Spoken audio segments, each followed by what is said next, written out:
हमारी फिल्मों ने अलग ही तरह के गांव दिखाना शुरू कर दिए थे। ये या तो बसीपुर फिल्म जैसे थे या फिर स्वदेश फिल्म जैसे। पूरी फिल्मी दुनिया ही उन गांव का जिक्र करने लगी थी, जो एक तरह से अपवाद है। अब जाकर एक ऐसी कहानी देखने को मिली है जो किसी भी गांव पर आप आंख बंद करके फिट कर सकते हैं। और कहानी मिली भी तो एक वेब सीरीज पंचायत में, जिसके सीजन 2 को आज हम एक्सप्लेन करने वाले हैं। और आपने अभी तक फर्स्ट सीजन नहीं देखा है, उसके बाद भी आप सेकंड सीजन बिल्कुल आराम से देख सकते हैं। सबसे पहले तो मैं आपको फर्स्ट सीजन का एक छोटा सा रिकैप बता देता हूँ। कहानी है उत्तर प्रदेश के बलिया जिले के फुलेरा ग्राम पंचायत की, जहाँ पर अभिषेक त्रिपाठी पंचायत ऑफिस में सचिव पद पर भर्ती होकर नए नए आए हैं। शहर का पढ़ा लिखा लड़का जिसका MBA करने का ख्वाब है, वह गाँव की चुटपुट किस्सों और समस्याओं में फंस जाता है। वह हैरान रह जाता है कि गाँव में आज भी कैसी कैसी समस्याओं का सामना किया जाता है। और इन्हीं किस्सों और समस्याओं पर आधारित है वेब सीरीज। वीडियो को शुरू करते हैं, लेकिन उससे पहले आप हमारे चैनल को सब्सक्राइब जरूर से जरूर कीजिएगा, ताकि आपको इसी तरह के लेटेस्ट और फ्रेश कंटेंट मिलते रहे। तो चलिए शुरू करते हैं पंचायत सीरीज के सीजन 2 के फर्स्ट एपिसोड को। तो फर्स्ट एपिसोड के स्टार्टिंग में हम देखते हैं विकास और लच्छा को, जो कि एक ट्राली में बैठकर ग्राम पंचायत फुलेरा की तरफ आ रहे होते हैं। दोनों ही ऑफिस पहुंच जाते हैं,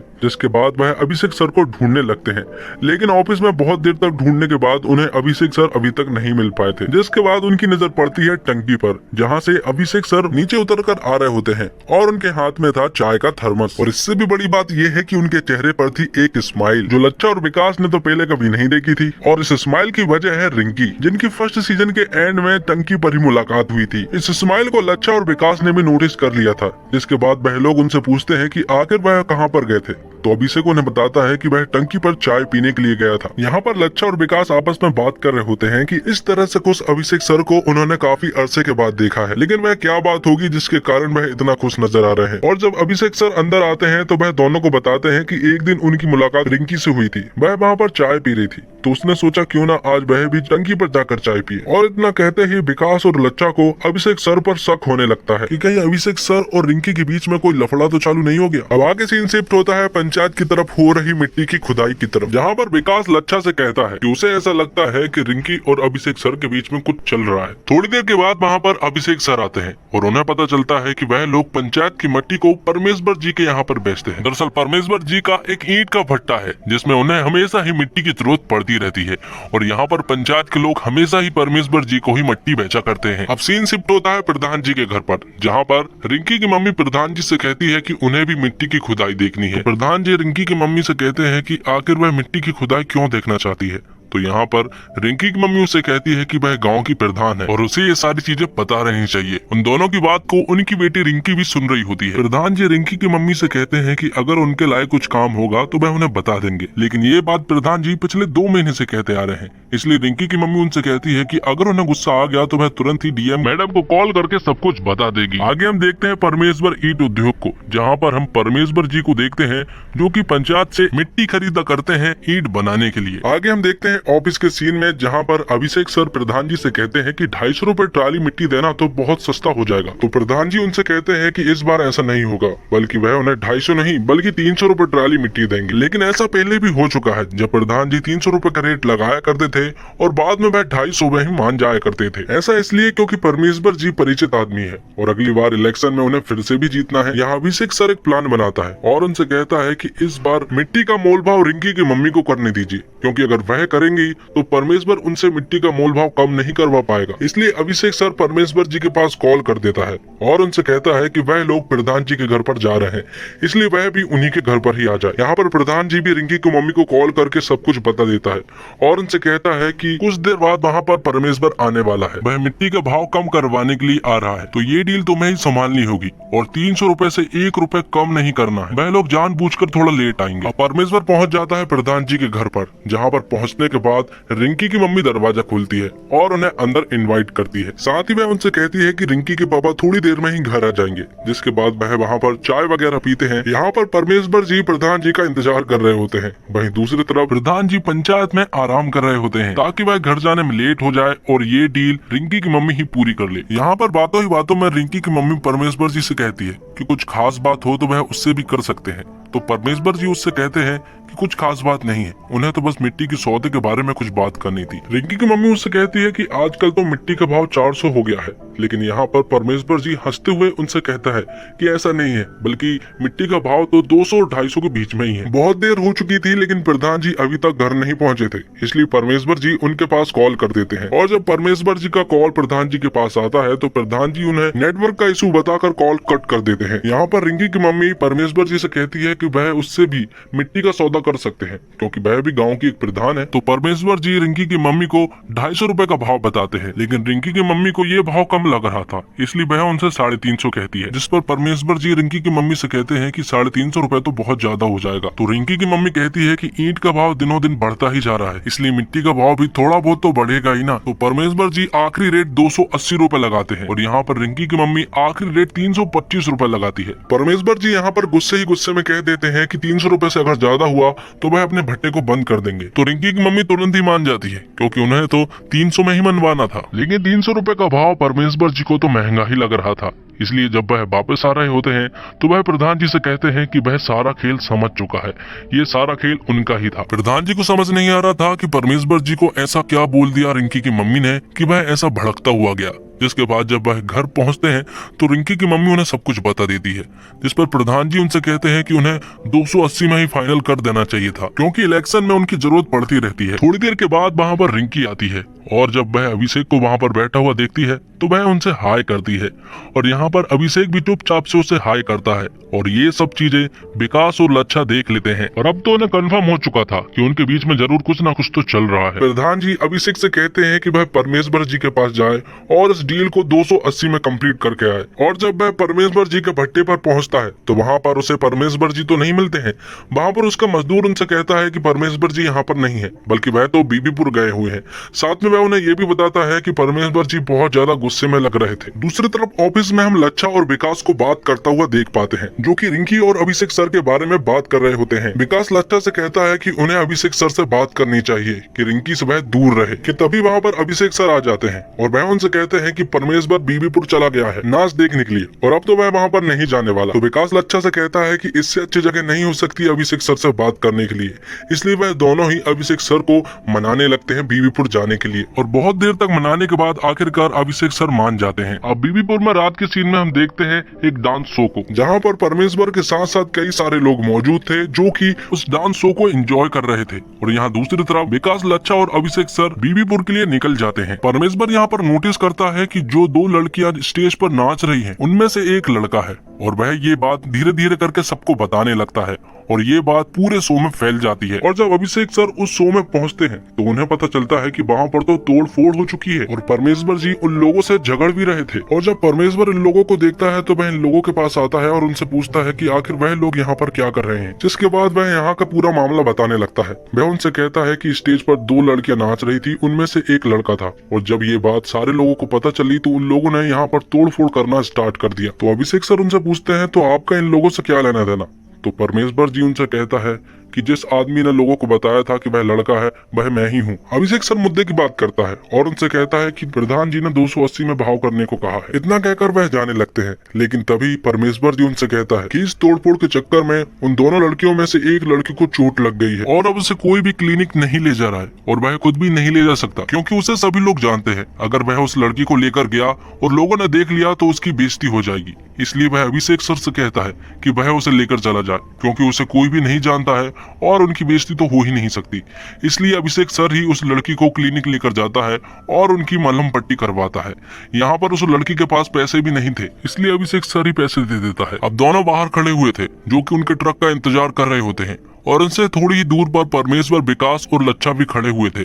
यहाँ पर वह दोनों कुछ आपस में बात कर रहे होते हैं, जिनमें अभिषेक सर उससे कहते हैं कि वह ये नाच गाना छोड़ क्यों नहीं देती, जिस पर वह लड़की उनसे पूछती है कि वह क्या करता है, जिस पर अभिषेक बताता है कि वह ग्राम पंचायत फुलेरा में सचिव है। जिस पर वह लड़की कहती है क्या उसे ये काम अच्छा लगता है, तो अभिषेक उससे कहता है कि नहीं, वह साथ में MBA की पढ़ाई भी कर रहा है। जिस पर वह लड़की कहती है कि एक तरह से आप भी नाच ही रहे हैं और जाते जाते वह लड़की कहती है इस दुनिया में सभी लोग कहीं न कहीं नाच ही रहे हैं। थोड़ी देर के बाद वहाँ पर विकास और लच्छा आते हैं और वह अभिषेक सर से कहते हैं कि क्या वह उसकी गर्लफ्रेंड बन चुकी है, जिस पर अभिषेक सर उनसे कहता है कि वह उसकी गर्लफ्रेंड क्यों बनेगी, यहाँ से निकलने के लिए 1 साल ही तो बचा है, इसलिए वह यहाँ पर गर्लफ्रेंड क्यों बनाएगा। इस बात को सुनने के बाद लच्छा और विकास को एहसास होता बताता है कि रिंकी और अभिषेक के बीच में ऐसा कुछ भी नहीं चल रहा है। और इसी के साथ एपिसोड 1 खत्म होता है। तो सेकंड एपिसोड की स्टार्टिंग में हम देखते हैं भूसड़ और उसकी वाइफ को, जो कि फुलेरा गांव की तरफ आ रहे होते हैं और वह फुलेरा में ही रहते हैं। आते हुए वह देखते हैं कि सड़क बहुत ही ज्यादा खराब है, इसलिए उन्हें आने में बहुत ज्यादा प्रॉब्लम हो रही थी। इसलिए वह लोग घर न जाकर सीधे ही पंचायत ऑफिस पहुंच जाते हैं, जहां पर प्रधान जी तो नहीं थे, वहां पर अभिषेक सर थे। इसलिए वह अभिषेक सर से कहते हैं कि इलेक्शन के दौरान प्रधान जी ने वादा किया था कि वह इस सड़क को बनवाएंगे, लेकिन ये सड़क अभी तक नहीं बन पाई है। भूसड़ अभिषेक सर से कहता है कि वह 1 तारीख को फाइनल करे, वरना वह यहीं पर पेट्रोल डालकर आत्महत्या कर लेगा। अभिषेक उससे कहता है कि उसके हाथ में कुछ भी नहीं है, अब प्रधान जी से ही डायरेक्ट बात क्यों नहीं कर लेते। तो भूसड़ अभिषेक सर से कहता है कि हमारी उनसे बोलचाल बंद है। तो अभिषेक सर उनसे कहते हैं कि वह प्रधान जी से बात करेगा। उनके जाने के बाद वह विकास से पूछता है कि भूसड़ की प्रधान जी से बोलचाल क्यों बंद है। तो विकास अभिषेक सर को बताता है कि सिर्फ प्रधान जी से ही नहीं, बल्कि लच्छा, हमसे और प्रधान जी तीनों से ही उनकी बोलचाल बंद है, वो भी एक बाबासीर के छोटे से स्लोगन की वजह से। आखिर में अभिषेक सर विकास से पूछते हैं कि क्या प्रधान जी ने इलेक्शन के दौरान सचमुच वादा किया था सड़क बनवाने का, जिस पर विकास कहता है कि उन्होंने वादा किया था। अब इस बारे में बात करने के लिए अभिषेक सर पहुंच जाते हैं प्रधान जी के घर पर, जहां पर वह प्रधान जी से कहता है कि गांव से लेकर मेन रोड तक सड़क जो है वह बहुत ही ज्यादा खराब है और गांव के लोग शिकायत लेकर उसके पास आ रहे हैं। प्रधान जी उनसे कहते हैं कि उनके पास इतना फंड तो नहीं है, अगर होता तो वह सड़क बनवा देते। जिसके बाद वह 1 मिनट अभिषेक सर को रुकने के लिए कहते हैं और अंदर जाने लगते हैं। अभिषेक सर समझ जाते हैं कि ये लौकी लेने के लिए जा रहे हैं, इसलिए वह उनसे कहते हैं कि लौकी मत लाइएगा, क्योंकि वह खा खा के पक गया है। लेकिन मजाल की कोई प्रधान जी के घर से बिना लौकी के निकले। अब जब अभिषेक सर अपने ऑफिस की तरफ जा रहे होते हैं, तभी उन्हें चाय की टपरी पर भूसड़ मिलता है। उनके आते ही वह सड़क के बारे में पूछने लगता है, जिसके बदले में अभिषेक सर उससे कहते हैं कि अभी कुछ कह नहीं सकते। तो भूसड़ कहता है कि उसने गलत आदमी से सड़क बनवाने को कह दिया है, क्योंकि वह तो प्रधान जी का ही आदमी है। तो अभिषेक सर उससे कहता है कि वह कोई प्रधान जी का आदमी नहीं है, बल्कि वह तो सिर्फ अपना काम कर रहा है। तो भूसड़ उससे कहता है कि अगर खास आदमी नहीं होते तो वह तुमको लौकी नहीं देते। वह जानता है कि प्रधान जी सिर्फ खास आदमी को ही लौकी दिया करते हैं। और जाते जाते भूसड़ अभिषेक सर से कह देता है कि वह प्रधान की चाटता है, और ये बात अभिषेक सर को लग जाती है। इसलिए अभिषेक सर डिसाइड करते हैं कि वह अब प्रधान जी के घर पर आना जाना कम ही करेगा। लेकिन फिलहाल तो उन्हें एक इम्पोर्टेंट कागज पर रिंकी की मम्मी का अंगूठा लगवाना था, क्योंकि रिंकी की मम्मी तो ऑफिस कभी आती है नहीं। इसलिए वह विकास से कहते हैं कि वह प्रधान जी के घर पर जाए और रिंकी की मम्मी से उनका अंगूठा लगवा कर आए। जिस पर विकास उनसे कहता है कि उसकी पत्नी को लूज मोशन हो रहे हैं, इसलिए उसे अर्जेंटली घर जाना पड़ेगा। अभिषेक सर को समझ नहीं आ रहा था कि वह क्या करे, क्योंकि अगर वह घर पर गया तो भूसड़ उन्हें रास्ते में जरूर मिलेगा।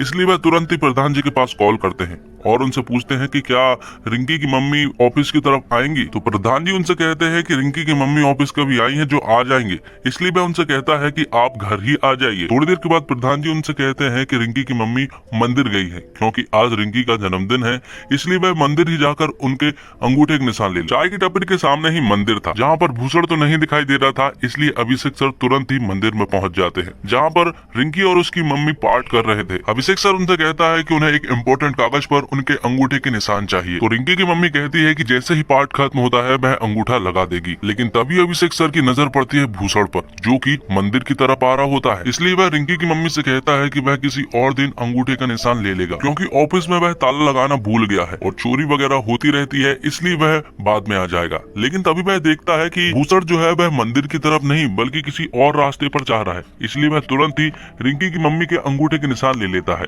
लेकिन तभी वह पीछे देखता है कि वहाँ पर भूसड़ बैठा हुआ है। अब क्योंकि आज रिंकी का जन्मदिन था, इसलिए वह उसे खाने के लिए इनवाइट भी करती है और साथ में ये भी कहती है कि उन्होंने सिर्फ खास लोगों को ही इनवाइट किया है। और ये बात भूसड़ सुन लेता है और अभिषेक सर ने भी भूसड़ को वहाँ पर बैठा हुआ देख लिया था, इसलिए वह रिंकी की मम्मी से कहता है कि आज तो वह नहीं आ सकता, उसे कुछ इम्पोर्टेंट काम है। अब प्रधान जी को जब ये बात पता चलती है कि अभिषेक सर ने उनके घर पर आने से मना कर दिया है, तो वह लोग टेंशन में आ जाते हैं कि आखिर ऐसा क्या हो गया कि अभिषेक सर उनके घर पर आना ही नहीं चाहते।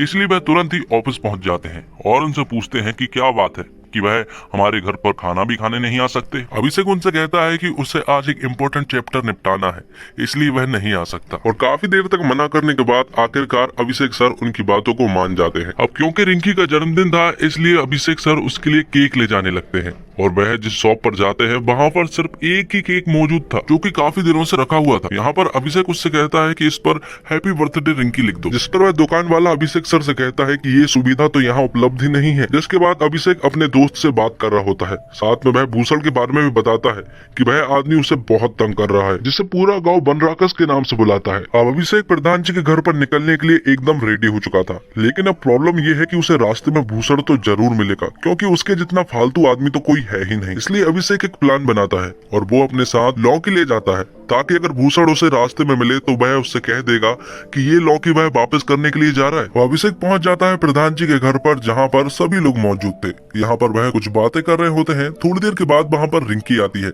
रिंकी के आने के बाद अभिषेक सर उसे केक देते हैं और हैप्पी बर्थडे विश करते हैं। थोड़ी देर के बाद खाना वगैरह होता है और उसके बाद केक खिलाया जाता है। तभी विकास नोटिस करता है कि उसके बैग में कुछ है और वह उनसे कहता है कि ये तो लौकी है। विकास अभिषेक सर से कहता है कि वह इतनी रात को अपने बैग में लौकी लेकर क्यों घूम रहा है। ये बात प्रधान जी और लच्छा को भी समझ नहीं आती कि आखिर अभिषेक सर अपने बैग में लौकी लेकर क्यों घूम रहा है। इन बातों के बाद अभिषेक सर उन सभी को सारी सच्चाई बता देता है। वह उनसे कहता है कि भूषण उसे बहुत ज्यादा तंग कर रहा है और कहता है कि वह प्रधान की चाटता है, इसलिए उसका दिमाग खराब हो गया था और उसने डिसाइड किया था कि वह प्रधान जी के घर पर आना जाना कम ही करेगा। विकास अभिषेक सर को बताता है कि भूषण जो है वह सभी को प्रधान जी के खिलाफ भड़काने की कोशिश करता है। वो इसलिए क्योंकि भूषण अगली बार इलेक्शन में अपनी बीबी को खड़ा करेगा। प्रधान जी अभिषेक सर को समझाते हैं कि ऐसा कुछ भी नहीं है, क्योंकि अगर ऐसा होता तो उन्हें अब तक पता चल चुका होता। अब अभिषेक सर अपने घर की तरफ लौटने लगते हैं और जैसे ही वह घर से निकलते हैं तो उन्हें रास्ते में भूषण मिलता है और इस तरह से अभिषेक सर को प्रधान जी के घर से बाहर निकलते देख वह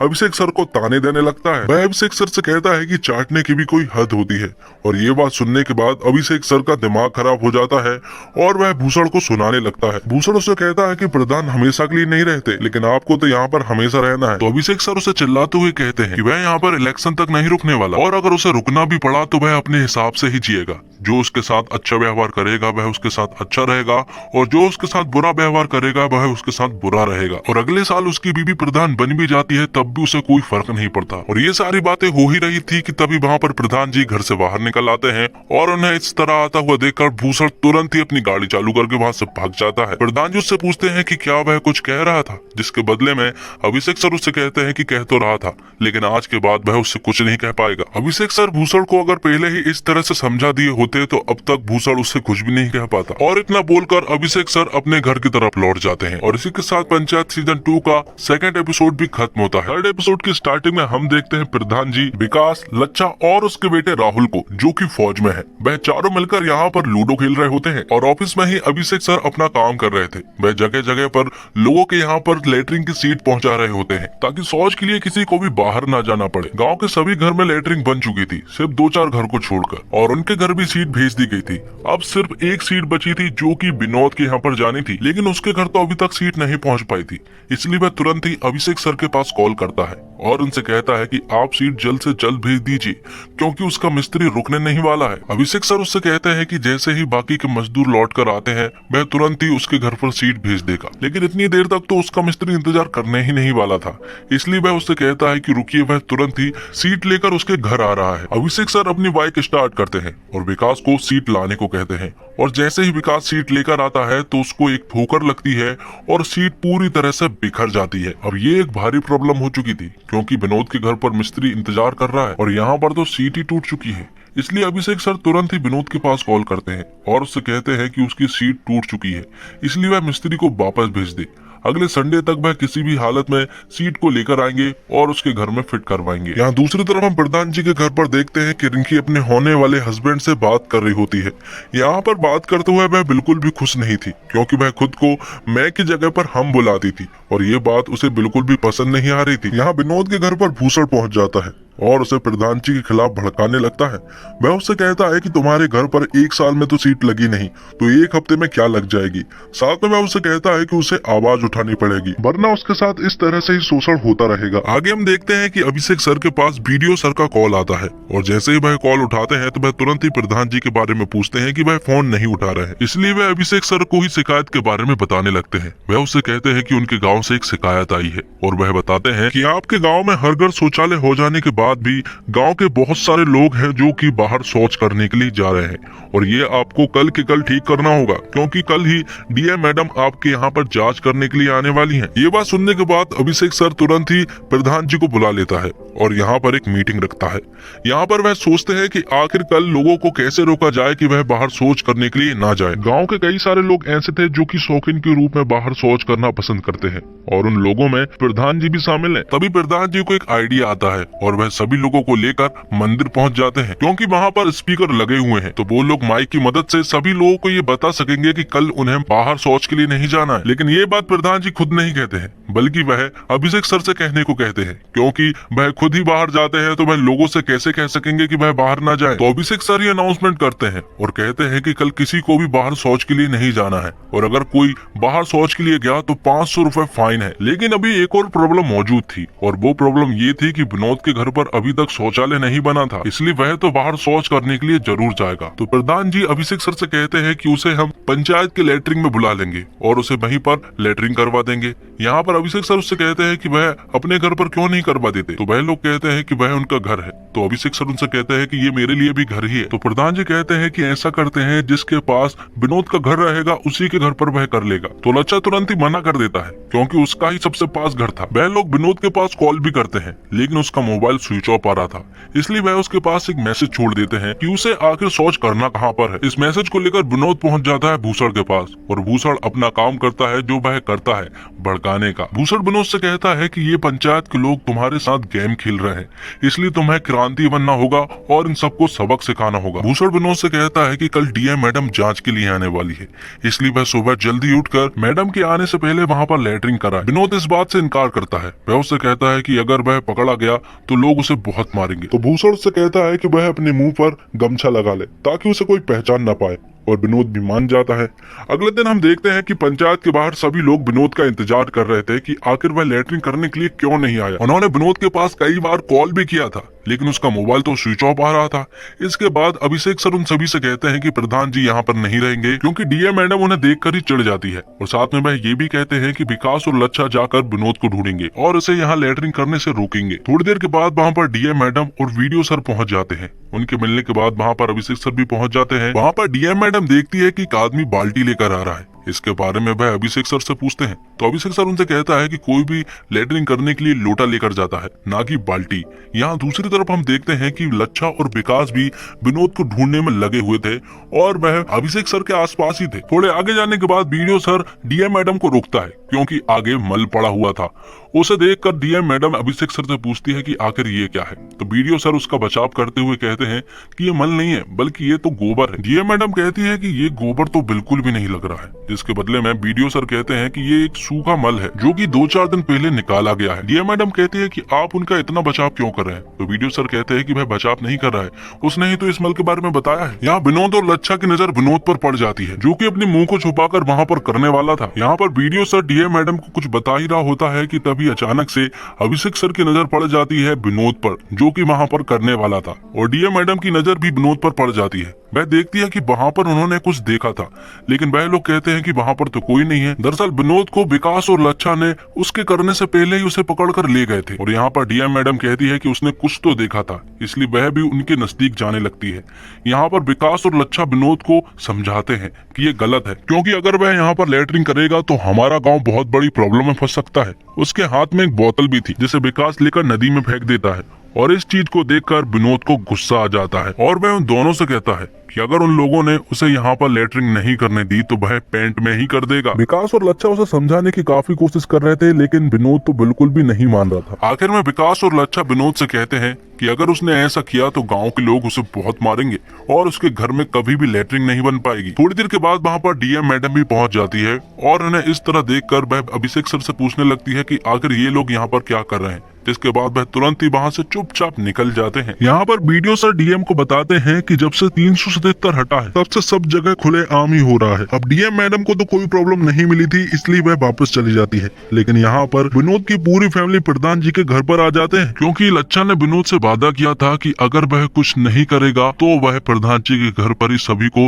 लेटरिंग करवाएगा। और अगले सीन में हम देखते हैं कि विनोद के घर पर एक नई सीट लाई जाती है और यहाँ से थोड़ी देर के बाद भूषण गुजरता है और ऐसा पहली बार हुआ जब भूसड़ चुपचाप वहाँ से निकल गया हो। और यहाँ पर विनोद और उसकी पूरी फैमिली बहुत खुश थी क्योंकि उनके घर पर लैट्रिन लगने वाली थी। और इसी के साथ पंचायत सीजन 2 का एपिसोड 3 खत्म होता है। 4th एपिसोड के स्टार्टिंग में हम देखते हैं अभिषेक और विकास को, जो कि अपने ऑफिस में बैठकर खाना खा रहे होते हैं और उन्हें इंतजार है एक जीप का, जो कि नशा मुक्ति अभियान के लिए लाई जानी है। और तभी विकास एक कार को निकलते हुए देखता है और वह अभिषेक सर को बताता है कि ये कार प्रधान जी के घर पर जा रही है क्योंकि आज वह लोग लड़के वाले को देखने के लिए किसी रेस्टोरेंट में जाने वाले हैं। थोड़ी देर के बाद जब वह बाहर आते हैं तो वहाँ पर नशा मुक्ति अभियान की जीप आ जाती है जिसमें स्पीकर भी लगे हुए थे। वह जीप ऑफिस के सामने आकर खड़ी होती है और अभिषेक सर उसे बताने लगते हैं कि गाँव में किस तरह से उसे चक्कर लगाना है। अभिषेक सर उसे बताते हैं कि उसे पूरे गाँव में चक्कर लगाना है और लास्ट में लौटते हुए उसे कुछ नशा मुक्ति अभियान के कुछ पर्चे बांट देने हैं। तभी विकास नोटिस करता है कि उसकी जीप में से शराब की बदबू आ रही है, इसलिए वह तुरंत ही अभिषेक सर को बताता है। तो अभिषेक हैरान रह जाता है क्योंकि नशा मुक्ति अभियान की जीप को एक नशे में आदमी चलाएगा तो ये तो चौंकाने वाली ही बात है। अभिषेक तुरंत ही उस आदमी को जीप से उतरने को कहता है, लेकिन वह आदमी अभिषेक से कहता है कि वह खिलाड़ी आदमी है, वह बलिया जिले से यहाँ तक आया है और अभी तक उसने एक भी एक्सीडेंट नहीं किया है। अभिषेक सर उससे कहते हैं कि हमें कैसे पता कि आपने एक भी एक्सीडेंट नहीं किया है। तो वह आदमी कहता है तो चाहे तो आप टायर चेक कर लीजिए, जिस आदमी की जवान लड़खड़ारी हो वह जीप कैसे चला सकता है। इसके बावजूद अभिषेक सर उसे जीप ले जाने को कह देते हैं और गांव का चक्कर धीरे धीरे लगाने को कह देते हैं। जैसे ही वह आदमी जीप लेकर निकलता है, शुरुआत में ही पता चल जाता है कि वह आगे जाकर जीप ज्यादा दूर तक नहीं चला पाएगा क्योंकि वह ठीक ढंग से जीप नहीं चला पा रहा था और आगे जाकर उसकी जीप एक पेड़ से टकरा जाती है। विकास और अभिषेक उसे देख ही रहे थे और जैसे ही वह एक पेड़ को टक्कर मारता है, तुरंत ही अभिषेक और विकास उसके पास चले जाते हैं और उसे उठाकर अपने ऑफिस ले आते हैं। वह आदमी काफी भारी भरकम था, इसलिए उन दोनों से वह ठीक ढंग से उठाया भी नहीं जा रहा था। इसके बावजूद वह लोग उसे एक चेयर पर बिठाते हैं, जिसके बाद वह दौड़कर बिस्तर पर जाकर सो जाता है। अभिषेक ने आज ही नई बेडशीट बिछाई थी और उसने आज ही गंदी कर दी। अगले सीन में हम देखते हैं कि प्रधान और उसकी पूरी फैमिली लड़के वाले को देखने के लिए एक रेस्टोरेंट जा रहे होते हैं और जैसे ही वह घर से बाहर निकलते हैं और ऑफिस के सामने पहुंचते हैं तो वह देखते हैं कि उनके ऑफिस के सामने एक जीप का एक्सीडेंट हो चुका है, जिस पर रिंकी की मम्मी उनसे कहती है कि आज इन सब में मत पड़ो और वह तुरंत ही उन्हें वहां से ले जा लेती है। यहाँ अभिषेक प्रधान जी को कॉल नहीं लगा सकता था क्योंकि आज वह लोग लड़के वाले को देखने के लिए जाने वाले हैं, इसलिए वह उन्हें इस प्रॉब्लम के बारे में नहीं बताता है। लेकिन वह यहाँ पर लच्चा के पास कॉल करते हैं और उनसे पूछते हैं कि आखिर इस आदमी का नशा कैसा उतारा जाए। लच्चा उनसे कहता है कि उसे एक जोरदार झापड़ मार दो जिससे कि उसका नशा उतर जाएगा, लेकिन अभिषेक ऐसा नहीं करना चाहता था। तो लच्चा उन्हें बताता है कि एक काम करो, आप उसे हैंडपंप के नीचे लेकर चले जाओ और उसे नहला दो, उसका नशा एकदम से उतर जाएगा, या फिर उसे खाना खिला दो। जिस आदमी को उठाने में ही उनकी हालत खराब हो गई हो, उस आदमी को हैंडपंप के नीचे ले जाना तो बहुत बड़ी बात है, इसलिए उन्हें सेकंड ऑप्शन ज्यादा पसंद आता है और वह उसे खाना खिलाने की सोचते हैं। वह लोग किचन में जाते हैं और देखते हैं कि खाना क्या क्या बचा है। वहाँ पर वह देखते हैं कि सिर्फ दाल ही थी, इसलिए वह लोग चावल बनाने का डिसाइड करते हैं। आगे हम देखते हैं मधुबन बलिया की शान के रेस्टोरेंट को, जहाँ पर प्रधान की पूरी फैमिली मौजूद थी और वह लड़के वालों का इंतजार भी कर रहे थे, लेकिन बहुत देर हो चुकी थी और अभी तक लड़के वाले का कोई अता पता नहीं था।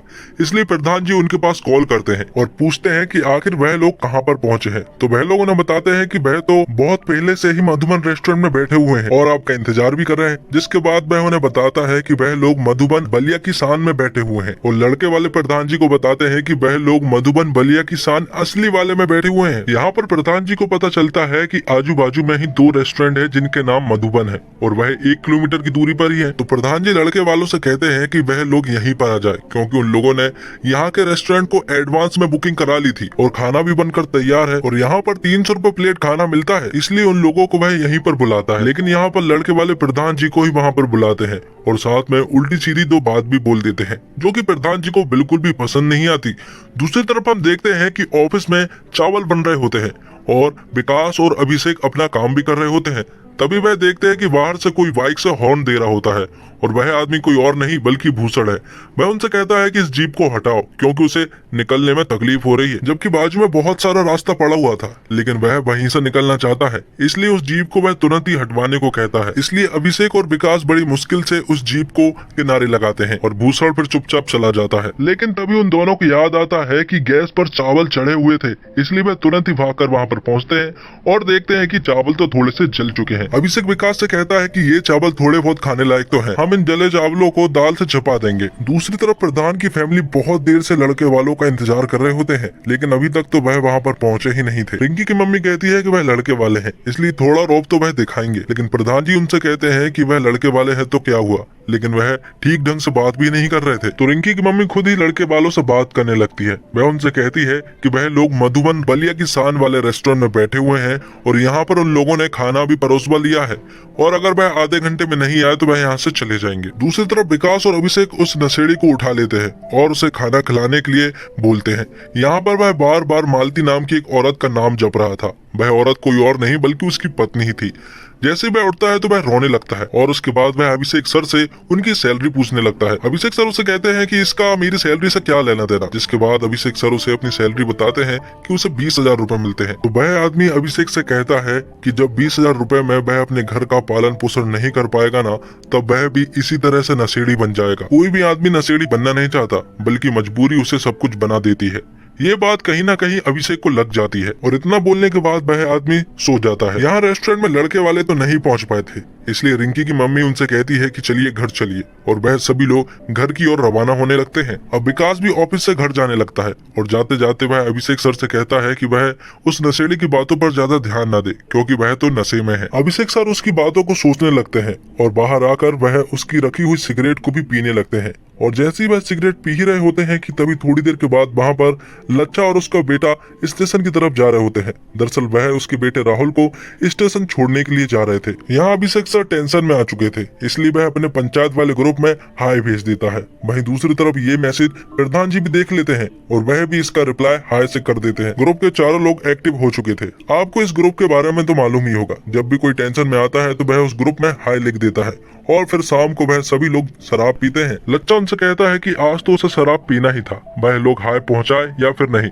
क्योंकि उनका बेटा राहुल जब घर आता है तब वह शराब को हाथ तक नहीं लगाता है। यहाँ अभिषेक सबको बताता है कि उस नशेड़ी ने जो बात आज बोली थी, उन बातों की वजह से आज वह बहुत ज्यादा टेंशन में आ चुका था, इसलिए वह शराब पी रहा है। तभी वे लोग पीछे मुड़कर देखते हैं कि उस आदमी को होश आ चुका था और वह अपनी जीप की तरफ जाने लगता है। हालांकि वह अभी भी लड़खड़ाकर चल रहा होता है और उन्हें लग रहा था कि शायद वह फिर से कोई एक्सीडेंट कर देगा। वह अपनी जीप लेकर आता है और उनके सामने रुकता है और कहता है कि भूल चूक जो भी उसने किया हो उसके लिए माफ करना, और इतना कहकर वह वहाँ से चला जाता है। उसके जाने के बाद प्रधान जी सबसे कहते हैं कि शराब अच्छे से अच्छे आदमी को बुरा बना देती है, और ये बात सुनने के बाद अभिषेक सबसे कहता है कि आज के बाद से वह कंट्रोल में ही पिया करेंगे। और ये सुनकर सभी लोग जोर जोर से हंसने लगते हैं और इसी के साथ एपिसोड 4 खत्म होता है। 5th एपिसोड के स्टार्टिंग में हम देखते हैं कि फुलेरा गांव में अब सीसीटीवी फुटेज लगने जा रहा है, जहां पर मातम नाम का आदमी विकास से पूछता है कि क्या इस सीसीटीवी कैमरे में सब कुछ दिखाई देगा। तो विकास उनसे कहता है कि फिलहाल जो आप हाथों से कर रहे हैं वो सब भी दिखाई देगा। दूसरी तरफ ऑफिस में अभिषेक सर, प्रधान और लच्छा इस कैमरे को सेट करवा रहे थे। ये सीसीटीवी कैमरे गाँव में 4 जगह पर लगे हुए थे। एक तो प्रधान जी के घर के सामने, दूसरा मंदिर के सामने, तीसरा स्कूल के सामने और चौथा पंचायत के सामने। सारा काम हो जाने के बाद अभिषेक सर प्रधान जी से कहते हैं कि इस काम के लिए तो उन्हें लड्डू खिलाना चाहिए। तो प्रधान जी उससे कहते हैं कि लड्डू तो वह वैसे भी खिलाएगा क्योंकि कल तीज है और उनकी वाइफ उनके लिए उपवास रखने वाली है। अब आगे हम देखते हैं कि प्रधान जी के घर पर तैयार हो रही थी और वहीं दूसरी तरफ प्रधान जी पानी पी रहे होते हैं, लेकिन अचानक से उन्हें याद आता है कि आज तीज का उपवास है और उनकी वाइफ आज पानी तक नहीं पिएगी, इसलिए वह उनके सामने पानी भी नहीं पीता है और पानी के लोटे को छिपाकर वह चुपचाप अंदर चला जाता है। अंदर जाने के बाद वह पानी तो पीते ही है, साथ में वह अपनी बेटी रिंकी से कुछ खाने के लिए भी लेते हैं। थोड़ी देर के बाद जब रिंकी की मम्मी अंदर आती है तो वह अपने पति से कहती है कि आप ऐसे छिप छिप कर क्यों खा रहे हैं, वह मना थोड़ी ना करेगी। जिस पर रिंकी उनसे कहती है कि पिछली बार भी आपने ऐसे ही कहा था, लेकिन बाद में आपने हम दोनों को बहुत चिल्लाया था। थोड़ी देर के बाद माधव पंचायत ऑफिस आता है और वह अभिषेक सर से कहता है कि उसकी बकरी स्कूल के सामने से गायब हो गई है। तो अभिषेक सर उससे कहते हैं तो मैं क्या करूं, मैं उसे पकड़ थोड़ी ना सकता हूं। तो माधव उनसे कहता है कि वह स्कूल के सामने से गायब हुई है और वहां पर सीसीटीवी कैमरा भी लगा हुआ है, अगर आप उस कैमरे में देखकर बता दे कि उसकी बकरी कहाँ गई है तो उसकी बकरी मिल जाएगी। अभिषेक सर मना करते हैं, वह कहते हैं कि इस काम के लिए सीसीटीवी कैमरे थोड़ी ना लगे हुए हैं। जिस पर माधव उनसे कहता है वह बकरी 2 लीटर दूध देती है, वह उसका घर बार चलाती है, इसलिए आप उस बकरी को जरूर ढूंढ दें। अभिषेक सर मान जाते हैं और उससे पूछते हैं कि उसकी बकरी कौन से समय में घूमी थी। तो माधव उन्हें बताता है कि उसकी बकरी सुबह 8 बजे घूमी थी। अभिषेक सर कहते हैं कि इतना टाइम तो उसके पास नहीं है, 4 घंटे की रिकॉर्डिंग भला कौन देखेगा। तो माधव उनसे कहता कहता है कि वह खुद ही देख लेगा। तो अभिषेक सर माधव को कंप्यूटर के सामने बिठा देते हैं और उससे कहते हैं कि कोई भी बकवास किए बिना अपनी बकरी को ढूंढ लो। आगे हम देखते हैं कि तीज के त्योहार पर मंजू देवी आ जाती है मंदिर और उनके पीछे पीछे पिंटू की मम्मी भी आ जाती है, जो कि अगले प्रधान की दावेदार है। उनका यहाँ पर मंजू देवी से सामना होता है, लेकिन वह कुछ बोलती नहीं है क्योंकि उनकी बोलचाल बंद है। तो मंजू देवी भी चुपचाप अपनी चप्पल को पहनकर वहाँ से निकल जाती है। थोड़ी देर के बाद जब वह घर आती है तो रिंकी के पास मलकापुर वाले राजीव जी का कॉल आता है और ये राजीव जी वही हैं जिससे रिंकी का रिश्ता टूटा है। रिंकी उनसे बात करती है और समझाती है कि आज के बाद उसके पास कॉल ना करे क्योंकि उनका तो रिश्ता टूट चुका है। यहाँ मंदिर के पास हम देखते हैं कि भूषण और उनकी वाइफ चप्पल ढूंढ रहे होते हैं। उन्हें शक है कि कोई उनकी चप्पल को चोरी करके ले गया है और यहाँ पर पुरानी चप्पल छोड़ गया है। पिंटू की मम्मी भूषण को बताती है कि उसने कुछ दिन पहले ही न्यू चप्पल खरीदी थी और आज वह चोरी हो गई, इसलिए वह लोग मंदिर में पूछने लगते हैं कि क्या किसी ने ये चप्पल पहन कर गया है। तो सभी लोग मना करने लगते हैं। तभी भूषण की नजर पड़ती है ऊपर लगे कैमरे की तरफ, इसलिए वह तुरंत ही पहुंच जाते हैं पंचायत ऑफिस। वहां जाने के बाद वह अभिषेक सर से कहते हैं कि उनकी चप्पल चोरी हो चुकी है और उनके सामने ही सीसीटीवी कैमरा भी लगा हुआ है, इसलिए वह जल्दी से उसकी चप्पल को ढूंढ दे। पिंटू की मम्मी कहती है कि वह मंदिर 10-12 मिनट के लिए ही गई थी, इसलिए ढूंढने में ज्यादा प्रॉब्लम भी नहीं होगी। इसलिए विकास मंदिर के सामने वाले सीसीटीवी कैमरे की फुटेज को निकालता है और चेक करता है कि आखिर उनकी चप्पल को किसने चोरी किया है।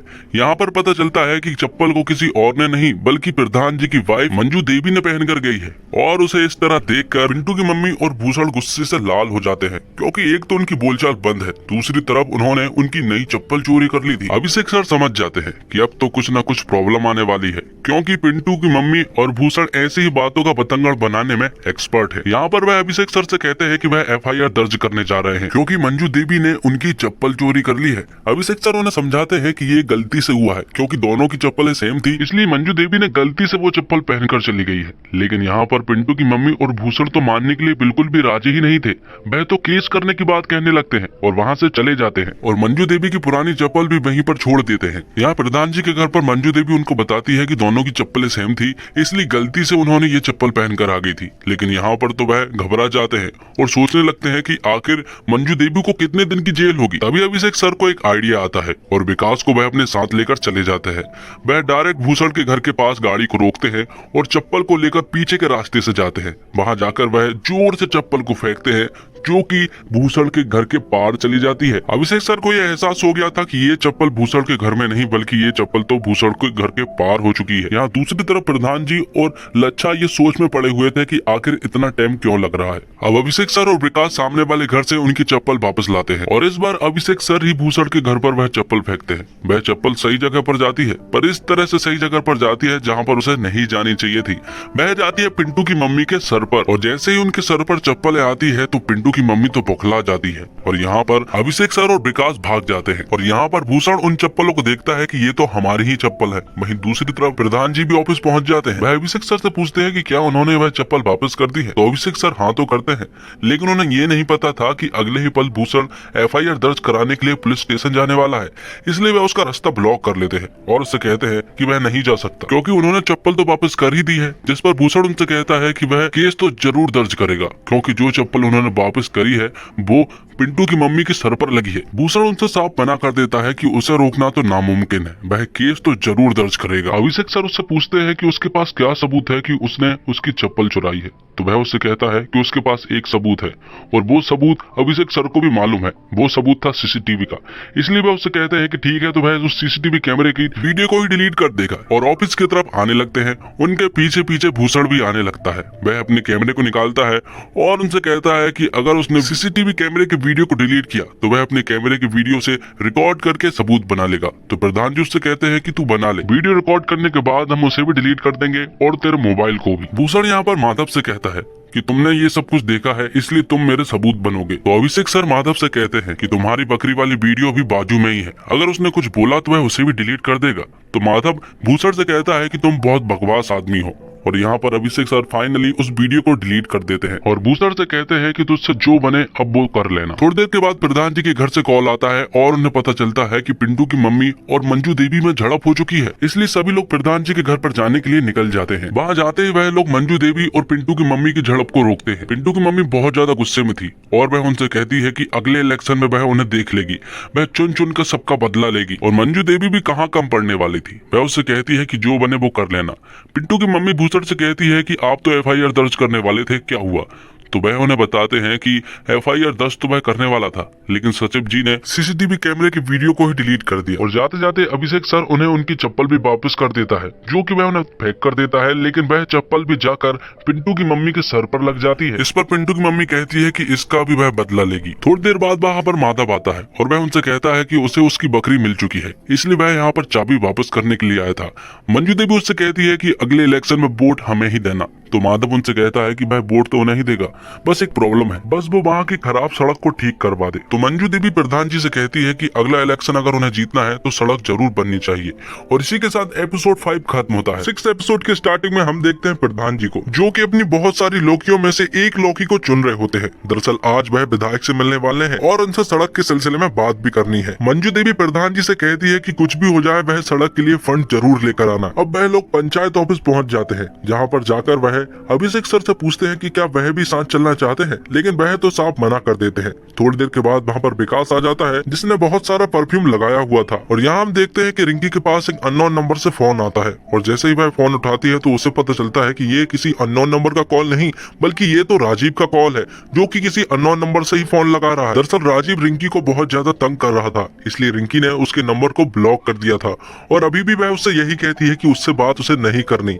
अगर उसने अगली बार कॉल किया तो वह अपने पापा को बता देगी। आगे हम देखते हैं कि प्रधान जी विधायक के यहाँ पर पहुंच जाते हैं, जहाँ पर बहुत सारी भीड़ थी और कई सारी कार खड़ी हुई थी, जो कि सारी ही विधायक जी की ही थी। प्रधान जी यहाँ पर विधायक जी का इंतजार कर रहे थे, क्योंकि वह उन्हें बुलाने वाले थे।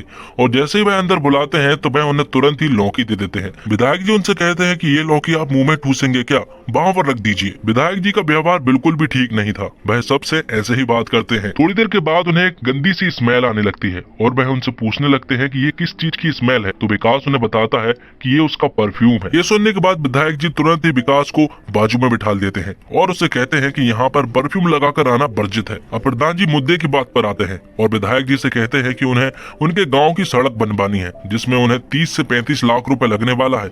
इसलिए वह चाहते हैं कि वह उनकी पंचायत में सड़क के नाम पर फंड दे। ये बात सुनने के बाद विधायक जी प्रधान जी से कहते हैं कि 30-35 लाख तो आप ऐसे बोल रहे हैं जैसे कि पान खाकर थूक देना। थोड़ी देर के बाद यहाँ पर विधायक जी का आदमी आता है और वह उनसे कहता है कि जिस धरने पर वह जा रहे हैं वहाँ पर जाने के लिए उनके पास 4-5 आदमी कम पड़ रहे हैं। तो वह यहाँ पर प्रधान जी लच्छा और विकास को भी उस ट्रॉली में बिठा देते हैं और कहते हैं कि ये धरना हमारे लिए बहुत ज्यादा इम्पोर्टेंट है। विधायक जी उन्हें बताते हैं कि वह लोग एक रेलवे ट्रैक पर धरना देने के लिए जा रहे हैं, क्योंकि फकोली स्टेशन पर एक एक्सप्रेस ट्रेन नहीं रुकती है और वह चाहते हैं कि वह ट्रेन फकोली स्टेशन पर रुके और इसी बात का धरना देने के लिए वह उस ट्रैक पर जा रहे हैं। साथ में वह ये भी कहते हैं कि थोड़ी देर के बाद वह भी वहां पर आ जाएंगे। दूसरी तरफ हम देखते हैं कि रिंकी अभिषेक सर से मिलने के लिए उनके ऑफिस आ जाती है और अभिषेक सर रिंकी को देखकर खुश हो जाते हैं, जिसके बाद रिंकी उन्हें उनकी प्रॉब्लम बताती है। वह बताती है कि राजीव से उनका रिश्ता टूट चुका है, इसके बावजूद वह कॉल लगाकर उसे परेशान कर रहा है।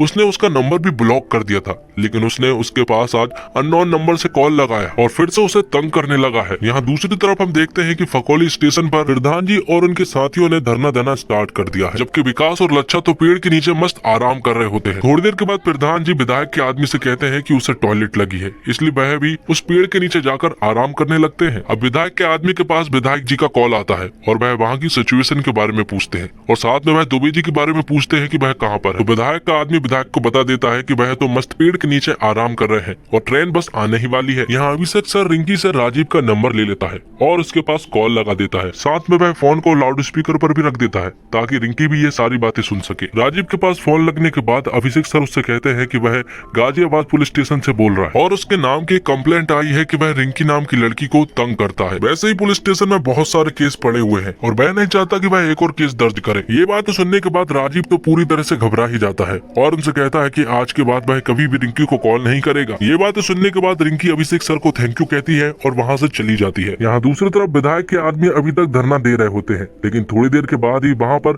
पुलिस की एक टोली आ जाती है और वह धरना दे रहे लोगों को भगाने लगती है। अब थोड़ी देर के बाद विधायक के आदमी के पास विधायक जी का कॉल आता है और वह वहाँ के बारे में पूछते हैं। विधायक का आदमी उन्हें बताता है कि यहाँ पर कुछ पुलिस वाले आ गए हैं और वह हमारे लोगों को बेरहमी से मारे जा रहे हैं। जिसके बाद जब वह प्रधान जी को कॉल देते हैं तो वह उनसे कहते हैं कि वह लोग ट्रैक पर ही लेट जाए। और ये बात सुनने के बाद प्रधान जी सबसे कह देते हैं कि वह सभी लोग ट्रैक पर ही लेट जाए, लेकिन पुलिस वाले यहाँ पर विधायक के सारे लोगों को तो भगा देते हैं, लेकिन यहाँ पर सिर्फ 3 ही लोग बच जाते हैं, जिनमें प्रधान, लच्चा और विकास मौजूद थे। तो वह तीनों को ही जेल में बंद करने के लिए ले जाने लगते हैं। अब बहुत देर हो चुकी थी, लेकिन प्रधान जी अभी तक घर नहीं पहुंचे थे, इसलिए मंजू देवी को उनकी टेंशन होने लगी थी। इसलिए रिंकी उनके पास कॉल करती है, लेकिन उनका मोबाइल तो स्विच ऑफ आ रहा था। जिसके बाद जब वह विकास और लच्चा के पास कॉल करती है तो उनका मोबाइल भी स्विच ऑफ ही आ रहा था। इसलिए मंजू देवी अभिषेक सर के पास कॉल कर देती है और उन्हें बताती है कि प्रधान जी अभी तक घर नहीं लौटे हैं, क्योंकि प्रधान जी तो यहाँ पर पुलिस स्टेशन में बैठे हैं। यहाँ पर वह इंस्पेक्टर से काफी बार कह चुके हैं कि वह फुलेरा गाँव के प्रधान है, लेकिन इंस्पेक्टर उनकी बात को मानने के लिए राजी ही नहीं है। थोड़ी देर के बाद वहाँ पर अभिषेक सर आ जाते हैं और वह पुलिस इंस्पेक्टर को बताते हैं कि ये फुलेरा गांव के सरपंच है। प्रधान जी अभिषेक सर से पूछते हैं कि उन्हें इसके बारे में कैसे पता चला, तो वह उन्हें बताते हैं कि वह विधायक जी के यहाँ पर गए थे, जहाँ पर सिक्योरिटी गार्ड ने उन्हें बताया कि वह लोग अरेस्ट हो चुके हैं। अब उनके पास तो बाइक भी नहीं थी, क्योंकि उनकी बाइक तो विधायक के घर पर खड़ी हुई है, इसलिए वह विधायक जी के घर पर जाने लगते हैं। अब विधायक जी के घर के बाहर वह सभी लोग इंतजार कर रहे होते हैं। थोड़ी देर के बाद विधायक जी जब बाहर आते हैं तो वह उन तीनों को देखकर थोड़ा सा दंग रह जाते हैं, क्योंकि वह ये नहीं चाहते थे कि वह अभी जेल से बाहर निकले। दरअसल वे ये चाहते थे कि वह लोग जेल में ही रहे। विधायक जी ये चाहते थे कि वे खुद ही जेल जाए और उन तीनों को छुड़ाए, जिससे उनका नाम होता। लेकिन इस प्लान पर तो अभिषेक सर ने पूरी तरह से पानी फेर दिया था, इसलिए वह अभिषेक सर से उल्टी सीधी बातें करने लगते हैं और 2-4 गालियां भी देने लगते हैं। अभिषेक सर को उनकी बातें बिल्कुल भी अच्छी नहीं लगती और उनका मुंह पूरी तरह से उतर जाता है। जिसके बाद विधायक जी प्रधान से कहते हैं कि वह उनके गाँव जरूर आएंगे, लेकिन वह उनके गाँव में बहुत सारी भीड़ इकट्ठी करे और एक मंच तैयार करे। अगर भीड़ ज्यादा इकट्ठी रही तो वह सभी के सामने अनाउंसमेंट करेंगे कि वह इस सड़क के लिए फंड देने के लिए तैयार है। विधायक की इन बातों को सुनकर अभिषेक को बिल्कुल भी ठीक नहीं लगा था, इसलिए वह दुखी था। साथ में एक और आदमी दुखी था, वो था प्रधान जी, क्योंकि उन्हें बहुत सारी भीड़ इकट्ठी करनी थी, जो कि इम्पॉसिबल था। साथ में प्रधान जी मंजू देवी और रिंकी को ये भी बताते हैं कि आज जो सचिव जी के साथ हुआ वह बहुत ही बुरा हुआ। अब रिंकी मंजू देवी के मोबाइल से सचिव जी का नंबर निकाल लेती है और तुरंत ही उनके पास कॉल कर देती है। उनके पास कॉल करने के बाद वह उनसे कहती है कि आज जो कुछ भी हुआ वह बहुत बुरा हुआ। उसे सुनकर बहुत बुरा लगा, लेकिन अभिषेक सर यहाँ पर थोड़े से दुखी थे, इसलिए वह रिंकी से ज्यादा देर तक बात नहीं कर पाते हैं और कॉल को कट कर देते हैं। कॉल कट करने के बाद रिंकी यहाँ पर अभिषेक सर का नंबर सेव कर लेती है और उनके पास मैसेज करती है कि ज्यादा टेंशन मत लीजिए। तो यहाँ पर अभिषेक सर भी रिंकी का नंबर सेव कर लेते हैं और दोनों के चेहरे पर एक प्यारी सी स्माइल थी, जिससे हम समझ पाते हैं कि दोनों की एक दूसरे के लिए फीलिंग्स अब बढ़ रही है। और इसी के साथ एपिसोड 6 खत्म होता है। तो 7th एपिसोड की स्टार्टिंग में हम देखते हैं विकास और लच्छा को, जो कि अपने कुछ आदमियों के साथ सड़क पर खड़े हुए थे। वह वहाँ पर एक बस को रोकते हैं और कंडक्टर को बुलाते हैं और उससे पैसे मांगते हैं, क्योंकि फुलेरा गांव में एक अखंड कीर्तन होने वाला है 72 घंटे का, इसलिए वह लोग फंड इकट्ठा कर रहे हैं। इसलिए सड़क से जो भी बड़े बड़े वाहन निकल रहे होते हैं उन सभी से वह लोग पैसे मांग रहे हैं। यहाँ पर कंडक्टर फंड के तौर पर 50 रुपए देता है, तो विकास उससे कहता है कि इतनी बड़ी बस होने के बाद भी वह सिर्फ 50 रुपए दे रहा है, इसलिए वह उसे 100 रुपए मांगते हैं और वह दे भी देता है। थोड़ी देर के बाद वहाँ पर एक टेम्पो रुकता है, जिसमें एक आदमी था जिसका नाम था सिद्धार्थ, और ये आदमी कोई और नहीं बल्कि हमारे अभिषेक सर का बहुत पुराना दोस्त है। सिद्धार्थ यहाँ पर फुलेरा ग्राम के बारे में पूछता है और साथ में बताता है कि वह अभिषेक नाम के आदमी से मिलने के लिए जा रहा है। ये बात सुनने के बाद विकास उनसे कहता है कि वह तो हमारे बहुत ही अच्छे दोस्त है, ये उप प्रधान है और हम सहायक सचिव है। विकास तुरंत ही अपना मोबाइल निकालता है और अभिषेक सर के पास कॉल करने लगता है, लेकिन सिद्धार्थ उसे रोकता है और कहता है कि वह अपने दोस्त अभिषेक को सरप्राइज देना चाहता है, इसलिए वह उसके पास कॉल ना करे। अब सिद्धार्थ फुलेरा ग्राम की तरफ निकल पड़ता है और सिद्धार्थ पहुंच जाता है ग्राम पंचायत फुलेरा के ऑफिस, जहां पर वह मिलता है अभिषेक से। अभिषेक उसे देखकर बहुत खुश होता है और सिद्धार्थ का भी सपना था कि वह गांव में घूमे, क्योंकि सिद्धार्थ आज से पहले कभी भी गांव में नहीं घूमा था, इसलिए वह बहुत ही खुश था कि वह अब गांव में घूमने वाला है। दूसरी तरफ मंजू देवी प्रधान जी से कहती है कि सभी लोग कितना कितना फंड दे रहे हैं और साथ में ये भी कहती है कि हम लोग कितना फंड देने वाले हैं। प्रधान जी उनसे कहते हैं कि वह लोग 10,000 रुपए देने वाले हैं, लेकिन मंजू देवी उनसे कहती है कि हम गांव के प्रधान हैं, इसलिए हमें 20,000 रुपए देने चाहिए। दूसरी तरफ हम देखते हैं कि सिद्धार्थ को आए हुए कुछ ही देर हुए थे, लेकिन वह तो गांव में बोर ही होने लगा है। वह चाहता है कि वह खेत में जाकर घूमे, क्योंकि वह आज से पहले खेत में कभी भी नहीं घूमा था। यहाँ पर अभिषेक सर उससे कहते हैं कि अभी तो सोने की प्रॉब्लम भी होने वाली है, इसलिए वह प्रधान जी के यहाँ पर जाकर कुछ गद्दे लेकर आ जाएगा। तो सिद्धार्थ उससे कहता है कि हम लोग अभी भी बोर ही हो रहे हैं, इसलिए गद्दों को रात को ना लाकर हम अभी लेकर आ जाते हैं। तो सिद्धार्थ और अभिषेक प्रधान जी के घर की ओर निकल पड़ते हैं। प्रधान जी के घर पर जाने के बाद अभिषेक तो गद्दा लपेटने लगता है, लेकिन यहाँ पर प्रधान जी सिद्धार्थ से पूछते हैं उसका नाम, तो सिद्धार्थ उन्हें बताता है सिद्धार्थ। प्रधान जी उससे पूरा नाम पूछना चाह रहे थे, लेकिन सिद्धार्थ तो तो उन्हें सिर्फ सिद्धार्थ ही बताता है। सिद्धार्थ उनसे कहता है कि उसका सर्टिफिकेट में सिर्फ सिद्धार्थ ही लिखा है, इसलिए वह सभी को सिद्धार्थ ही बताता है। जिसके बाद वह उससे उसके पिता का नाम पूछते हैं और सिद्धार्थ उन्हें नाम बताता है मनोरंजन, और इसमें भी वह कोई भी सरनेम लगाकर नहीं बताता है। और फिर आखिरकार अभिषेक सर को ही बताना पड़ता है कि उसका पूरा नाम सिद्धार्थ गुप्ता है। तब प्रधान जी सिद्धार्थ को गुप्ता जी कहकर पुकारने लगते हैं। वह जाने लगते हैं, लेकिन मंजू देवी उन्हें रुकने को कहती है। वह कहती है कि मैं चाय रखने ही वाली थी, लेकिन यहाँ पर अभिषेक सर उससे कहते हैं कि घर पर बहुत सारा दूध रखा हुआ है, वह खराब हो जाएगा, इसलिए वह वहीं जाकर चाय पी लेंगे। जाते जाते सिद्धार्थ भैंस देखता है और वह कहता है कि आज से पहले उसने कभी भी भैंस भी नहीं देखी थी, इसलिए वह अलग अलग पोज में भैंस के साथ फोटो क्लिक करवाने लगता है। लेकिन तभी भैंस उसे एक लात मार देती है, जिससे वह थोड़ा सा इंजर्ड हो जाता है। अब वह लोग फिर से ऑफिस पहुंच जाते हैं, जहां पर सिद्धार्थ अभिषेक से कहता है कि दोपहर हो रही है, लेकिन फिर भी गाँव में इतनी शांति है, ये गाँव बहुत बोरिंग है। लेकिन तभी वहाँ पर लच्चा और विकास पहुंच जाते हैं और कहते हैं कि अभी आपको बोरिंग इसलिए लग रहा था क्योंकि हम नहीं थे, अब हम आ गए हैं इसलिए आपको बोरिंग नहीं लग सकता। अभी तो पूरा दिन पड़ा था। और उनका ड्रिंक करने का प्लान भी उन लोगों ने रात को ही बनाया था, लेकिन वह लोग चाहते हैं कि वह लोग इस प्लान को शिफ्ट करते हैं और दोपहर में ही ड्रिंक करने का प्लान बना लेते हैं। सिद्धार्थ भी चाह रहा था कि वह कुछ एडवेंचर टाइप करे, इसलिए वह भी मान जाता है और पेड़ के नीचे ड्रिंक करने का वह प्लान बना लेते हैं। यहाँ वह प्रधान जी के पास भी कॉल लगा देते हैं और उन्हें ड्रिंक करने के लिए इन्वाइट भी कर देते हैं। वह मंजू देवी के पास जाते हैं और उनसे कहते हैं कि सचिव जी के ऑफिस में चाय ज्यादा बन गई है, इसलिए वह उन्हें चाय पीने के लिए बुला रहा है। इसलिए प्रधान जी भी ये बहाना मारकर वहाँ से निकल जाते हैं, जिसके बाद वह पांचों ही एंजॉय करने के लिए निकल पड़ते हैं। वह अपने साथ बहुत सारी बियर की बोतलें भी लेकर गए थे। यहाँ पर वह खूब एंजॉय करने वाले थे और वह काफी खुश भी नजर आ रहे थे। प्रधान जी यहाँ पर बोतल खोलते हुए कहते हैं कि अच्छा हुआ कि उन लोगों ने ये प्लान बना लिया, क्योंकि रिंकी की मम्मी तो उसे परेशान ही करने वाली है। साथ में वह उन्हें ये भी बताते हैं कि अखंड कीर्तन में वह विधायक को बुलाने वाले हैं। और ये बात सुनने के बाद अभिषेक सर प्रधान जी से कहते हैं कि आखिर अखंड कीर्तन के लिए विधायक जी को बुलाने की क्या जरूरत है। तो प्रधान जी उससे कहते हैं कि वही तो सड़क के लिए फंड देने वाले हैं, इसलिए उन्हें तो जरूर बुलाना होगा। और ये बात सुनने के बाद अभिषेक सर का मुंह पूरी तरह से लटक जाता है और ये बात विकास और लच्छा भी नोटिस कर लेते हैं। अभिषेक सर प्रधान जी से कहते हैं कि हमें विधायक जी को नहीं बुलाना चाहिए, क्योंकि हमें हमेशा उनके सामने झुकना पड़ता है। तो प्रधान जी उनसे कहते हैं कि इस बार हम उनके सामने नहीं झुकेंगे, बल्कि वह सीधे ही बात करेंगे। तो अभिषेक सर कहते हैं तो उन्हें फिर बुलाना ही क्यों है। वह कहता है कि प्रधान जी के लिए उसने बहुत कुछ किया है, दूल्हे से गाली खाई है, भूषण से भी गाली खाई है, यहाँ तक कि उसने तो विधायक से भी गाली खाई है। वो सिर्फ इसलिए ताकि प्रधान जी को कुछ ना हो। वह चाहता तो बदले में उनसे हर कुछ बोल सकता था, लेकिन आपके कारण वह चुप रहा। दोस्त यार बोल देने से दोस्त यार बन नहीं जाते, उन्हें निभाना भी पड़ता है। और गुस्से में वह वहाँ से उठकर चला जाता है और माहौल पूरी तरह से बिगड़ चुका था। विकास ने गद्दे लेकर आ गया था और लच्छा ने बियर की बोतलें वापस लेकर आ गया था और प्रधान जी अपने घर चले गए थे गुस्से में। प्रधान जी ये सारी बातें अपनी वाइफ मंजू देवी को बताते हैं और मंजू देवी को तो ये सारी बातें सही ही लग रही थी कि आखिर अखंड कीर्तन में विधायक जी को बुलाने में क्या गलती है। यहाँ विकास और लच्छा आपस में बात कर रहे होते हैं। वह कहते हैं कि वह दोनों में से किसी एक का साइड भी नहीं ले सकते। अगर उन्होंने किसी एक का साइड लिया तो दूसरा अपने आप बुरा मान जाएगा, इसलिए उन्हें तो चुप ही रहना चाहिए। अभिषेक यहाँ पर देखता है कि उसका दोस्त तो पहली बार यहाँ पर आया है, इसलिए वह गुस्सा थूक देता है। वह कहता है कि वह जाकर बियर की बोतल पी ले, लेकिन सिद्धार्थ उससे कहता है कि उसे भी पीना पड़ेगा, तभी वह बियर की बोतल पिएगा। तो अभिषेक भी मान जाता है और वह बियर की बोतल लेने के लिए जाने लगता है। और जैसे ही वह बियर की बोतल लेने के लिए जाता है तो वहाँ पर एक सांप दिखता है और वह वहाँ से चिल्लाते हुए भागने लगता है। इसलिए वह दोनों तुरंत ही अपने ऑफिस का दरवाजा बंद करते हैं और तुरंत ही लच्छा के पास कॉल लगाते हैं और बताते हैं कि ऑफिस में सांप घुस चुका है, इसलिए वह तुरंत ही वहाँ पर पहुँच जाए। लच्छा सांप की खबर सुनकर वह तुरंत ही प्रधान जी के पास भी कॉल कर देता है और उन्हें भी बता देता है,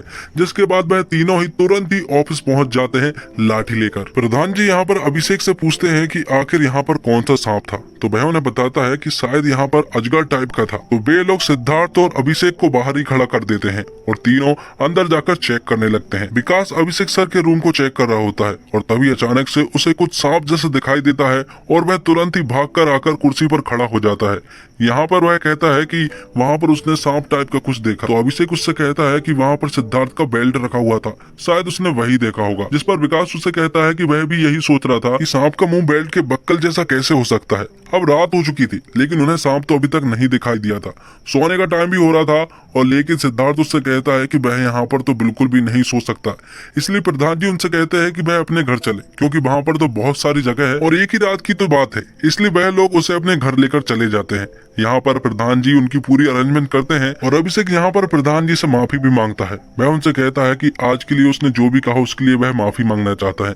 वह एमएलए को बुलाना चाहते हैं तो वह बुला सकते हैं। और तभी गाँव की लाइट चली जाती है और प्रधान जी बुलाते हैं रिंकी को लालटेन जलाने के लिए। रिंकी आती है और वह अभिषेक से पूछती है कि आखिर उन्होंने ऑफिस में कौन सा सांप देखा था, तो अभिषेक उन्हें बताता है अजगर। यहाँ पर रिंकी और अभिषेक दोनों ही खुशी खुशी बातें कर रहे थे और उन्हें इस तरह से बात करता हुआ सिद्धार्थ सब कुछ नोटिस भी कर रहा था। अब दोनों सोने लगते हैं और सिद्धार्थ की सुबह 7:30 बजे की ट्रेन थी। अभिषेक उससे कहता है कि मैं 2-4 दिन और क्यों नहीं रुक जाता। सिद्धार्थ उससे कहता है कि अब तो वह गाँव में कभी भी नहीं आने वाला। और इसी के साथ एपिसोड 7 भी खत्म होता है। 8th एपिसोड के स्टार्टिंग में हम देखते हैं कि फुलेरा ग्राम पंचायत में अखंड कीर्तन की तैयारी के लिए जोर शोर से काम चल रहा है। थोड़ी देर के बाद वहाँ पर रिंकी और उसकी दोस्त कविता आती है और कविता वही लड़की है जिसकी शादी गणेश से हुई थी, जिसे हम पहले सीजन में देख चुके हैं। ये दोनों यहाँ से बाजार की तरफ जा रही होती है। थोड़ी देर के बाद वहाँ पर राजकुमार नाम का एक आदमी आता है तो प्रधान जी उसे रोक लेते हैं और उससे पूछते हैं कि क्या उसने अखंड कीर्तन के लिए चंदा दे दिया है, तो वह कहता है कि उसने अभी तक नहीं दिया है। प्रधान जी उससे कहते हैं कि उसे 2500 रुपए देने पड़ेंगे क्योंकि एक सर्विस वाला आदमी 2500 रुपए ही चंदा दे रहा है। यहाँ पर वह उसे बताते हैं कि प्रहलाद खुद तो 2500 रुपए दे रहा है, साथ में उसका बेटा भी 2500 रुपए दे रहा है। राहुल ने अभी तक पैसे नहीं दिए थे, इसलिए प्रहलाद जी उसे फोन करके उससे कहते हैं कि वह पैसे भेज दे और राजकुमार भी यहाँ पर 2500 रुपए दे देता है। विकास राजकुमार जी को बताता है कि हमारे प्रधान जी अखंड कीर्तन के लिए 20,000 रुपए दे रहे हैं, लेकिन ये बात गांव में किसी को भी नहीं मालूम थी। ये सुनकर प्रधान जी को अच्छा नहीं लगता, इसलिए वह विकास से कहते हैं कि तुरंत ही वार्ड मेंबर की एक मीटिंग बुलाओ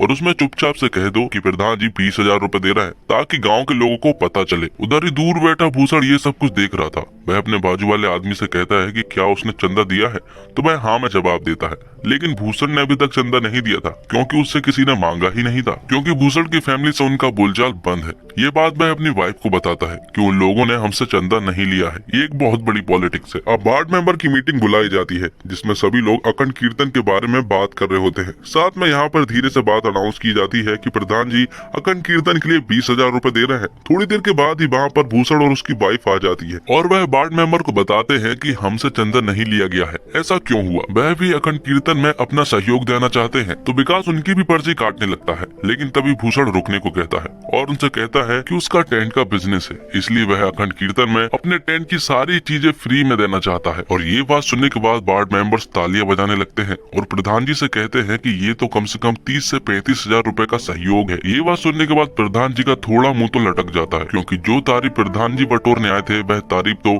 भूषण ले गया है। अब सभी लोगों के जाने के बाद पंचायत के लोग आपस में डिस्कस कर रहे होते हैं कि भूषण हमारे साथ पॉलिटिक्स खेल रहा है। तो मंजू देवी प्रधान जी से कहती है कि वह विधायक को बुला ले और वह सड़क के बारे में 2-4 बात ही बोल देंगे, इतने में ही काम हमारा हो जाएगा। विधायक जी का नाम सुनते से ही अभिषेक सर का मुंह लटक जाता है। इसके बावजूद वह उनसे कहते हैं कि आप एमएलए को बुला लीजिए क्योंकि वह तो घर जाने वाला है। तो प्रधान जी विधायक जी के पास चले जाते हैं और यहाँ पर अभिषेक सर अपने घर जाने की टिकट ले लेते हैं। रास्ते में उन्हें रिंकी मिलती है और फिर वह साथ में बैठकर समोसे खाने लगते हैं। यहाँ पर अभिषेक सर बता देते हैं कि वह अपने घर जा रहा है। रिंकी समझ जाती है कि विधायक जी के आने के कारण ही अभिषेक सर अपने घर जा रहे हैं। यहाँ दूसरी तरफ विधायक जी के पास प्रधान जी एक बड़ा सा कटहल लेकर आते हैं। प्रधान जी विधायक जी को अखंड कीर्तन के लिए इनवाइट करते हैं और उनसे कहते हैं कि वहाँ पर बहुत सारी पब्लिक होने वाली है, इसलिए आप जरूर आइएगा। विधायक जी प्रधान जी से कहते हैं कि उस सचिव को हमसे दूर रखिएगा। तो प्रधान जी उससे कहते हैं कि वह तो कल ही अपने घर जा रहे हैं। प्रहलाद जी विधायक जी से कहते हैं कि आप अभिषेक सर को जितना गलत समझ रहे हैं वह उतना है नहीं। और ये बात सुनने के बाद तो विधायक जी गाली गलौज करने लगते हैं और उन तीनों को गालियां देने लगते हैं। ये सुनने के बाद प्रधान जी का दिमाग खराब हो जाता है और वह उनसे कहते हैं कि अब वह उल्टा सीधा नहीं सुनने वाले। तो विधायक जी भी उन तीनों को बाहर निकालने लगते हैं, लेकिन जाते जाते प्रधान जी उनसे कहते हैं कि ये आप बहुत गलत कर रहे हैं क्योंकि फुलेरा गांव में 1000 वोट है। प्रधान जी यहाँ पर विधायक जी को बहुत बुरी बुरी बातें भी बोलते हैं। यहाँ अभिषेक सर और रिंकी बाजार से अपने गाँव आ चुके थे और फिर थोड़ी ही देर के बाद प्रधान जी गुस्से में लाल होकर ऑफिस आते हैं और सचिव जी को बताते हैं कि उसने विधायक को बहुत चिल्लाया क्योंकि उसने आपको गालियां दी थी। ये बात सुनने के बाद अभिषेक सर को अंदर ही अंदर थोड़ा अच्छा तो लगा था। तभी विकास उनसे कहने लगता है कि विधायक जी के आने के कारण ही आप यहाँ से जा रहे थे, अब आप मत जाइए। तो अभिषेक सर उनसे कहते हैं कि टिकट कंफर्म हो चुकी है, इसलिए उसे तो जाना ही होगा। तब प्रधान जी प्रहलाद जी से कहते हैं कि आप उस टिकट को फाड़ दो और प्रहलाद जी भी ऐसा ही करते हैं। अब माहौल खुशी का था, इसलिए वह लोग अपना मौसम बना लेते हैं। उनमें एक बियर की बोतल ज्यादा थी और वह बोतल थी सिद्धार्थ की, क्योंकि वह तो बिना पिए ही वापस चला गया था, इसलिए वह उसके पास वीडियो कॉल करते हैं और बताते हैं कि उसकी बोतल सही सलामत रखी है। लेकिन तभी आता है प्रहलाद जी के पास एक फोन और और उन्हें पता चलता है कि उनका बेटा राहुल शहीद हो चुका है। और ये बात सुनने के बाद प्रहलाद जी की जिंदगी पूरी तरह से उथल पुथल हो जाती है।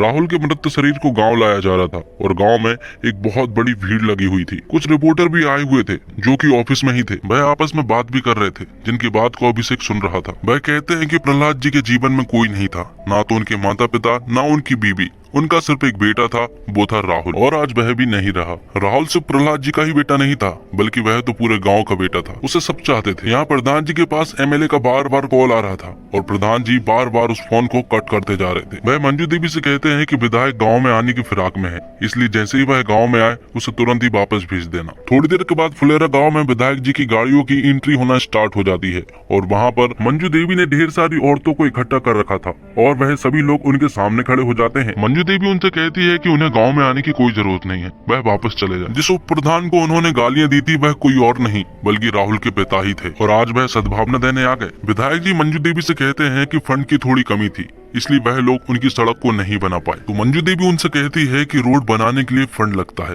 लेकिन अच्छे बर्ताव वाले इंसान बनने के लिए कोई फंड नहीं लगता। इतना बोलकर मंजू देवी विधायक जी को अपने गांव से वापस भेज देती है और राहुल का अंतिम संस्कार शुरू हो जाता है। किसी पत्नी का पति नहीं रहता है तो उसे विधवा कहते हैं, बच्चों के माता पिता नहीं रहते हैं तो उन्हें अनाथ कहते हैं, लेकिन जब अपने माता पिता के बच्चे ही ना रहे, इसके लिए तो कोई शब्द ही नहीं है। शायद इसलिए क्योंकि ये दुख दुनिया का सबसे बड़ा दुख है। आज प्रहलाद जी को सद्भावना देने के लिए कई लोग होंगे, उनके गांव के लोग होंगे, शहर के लोग होंगे और पूरे देश के लोग होंगे, लेकिन आज उनके पास उनका परिवार ही नहीं है। राहुल के जाने के बाद प्रहलाद जी पूरी तरह से टूट जाते हैं। प्रधान जी का भी कहीं पर मन नहीं लगता क्योंकि वह उनका भी तो बेटा था। गांव की कई रातें ऐसे ही सन्नाटे में गुजरती है क्योंकि राहुल पूरे गांव और पूरे देश का बेटा था। 3 दिन हो चुके थे लेकिन प्रहलाद जी अभी तक घर से बाहर नहीं निकले थे, इसलिए प्रधान जी उनके पास जाते हैं और उन्हें घर से बाहर निकालते हैं। प्रधान जी प्रहलाद जी को ऑफिस लेकर जाते हैं और उसे खाना खिलाते हैं, लेकिन वह खाना ना खाकर रोने लगता है। वह कहता है कि वह अकेला पड़ चुका है, उसके परिवार में अब कोई भी नहीं बचा है। तो यहाँ पर वह तीनों मिलकर प्रहलाद जी को सद्भावना देते हैं और कहते हैं कि वह उनका पूरा परिवार है। और सीरीज के लास्ट सीन में हम देखते हैं कि एक पोस्टमैन रुकता है प्रधान जी के घर के सामने और जैसे ही मंजू देवी दरवाजा खोलती है, पोस्टमैन मंजू देवी से कहता है कि पंचायत ऑफिस में कोई नहीं था, इसलिए वह यहीं पर आ गया। वह मंजू देवी के हाथ में एक लेटर देता है और वह वहाँ से चला जाता है। मंजू देवी ये लेटर रिंकी के पास लेकर जाती है और उसे पढ़ने को कहती है। रिंकी मंजू देवी को बताती है कि सचिव जी का ट्रांसफर हो चुका है और ये ट्रांसफर किसी और ने नहीं बल्कि विधायक जी ने ही करवाया था, क्योंकि उन्हें ऐसा लगा था कि गांव में उनके साथ जो भी हुआ वह सचिव जी की वजह से हुआ था, इसलिए विधायक जी ने सचिव जी का ट्रांसफर करवा दिया। इमोशन और ड्रामा से भरा हुआ आखिरी एपिसोड आपकी आंखें नम कर देगा। परिवार की कमी कैसे कभी आपको गांव में महसूस नहीं होती है और कैसे सुख या दुख पूरा गांव एक परिवार हो जाता है, ये आपको इस आखिरी एपिसोड में भरपूर देखने को मिलता है। पंचायत वो कहानी है जो इस जमाने के हर शख्स ने किसी बड़े बुजुर्ग से किसी न किसी गांव देहात के बारे में सुनी है। बहुत कम ऐसा होता है जब किसी सीरीज का सीक्वल हिट होता है। पंचायत 2 उन्हीं चंद सीरीज में से एक है। दरअसल टीवी ऐप के कंटेंट की सबसे खास बात ये होती है कि उसकी सिंपलिसिटी और उसका आम होना। ऐसे इंसानों की कहानी है जो आपके हमारे जैसे लगे, यही पंचायत 2 की सबसे खासियत है। तो दोस्तों उम्मीद करता हूँ आपको ये वीडियो पसंद आई होगी। वीडियो अगर आपको जरा सा भी अच्छा लगा हो तो वीडियो को लाइक जरूर कीजिएगा और चैनल को भी जरूर से जरूर सब्सक्राइब कीजिएगा और साथ ही रहे आप हमारे सेकंड चैनल को भी जरूर सब्सक्राइब करें, उस पर भी आपको इसी तरह के लेटेस्ट और फ्रेश कंटेंट मिलते रहेंगे। मिलते हैं अगली एक और धमाकेदार वीडियो के साथ, तब तक के लिए थैंक्स फॉर वॉचिंग। जय हिंद, जय भारत।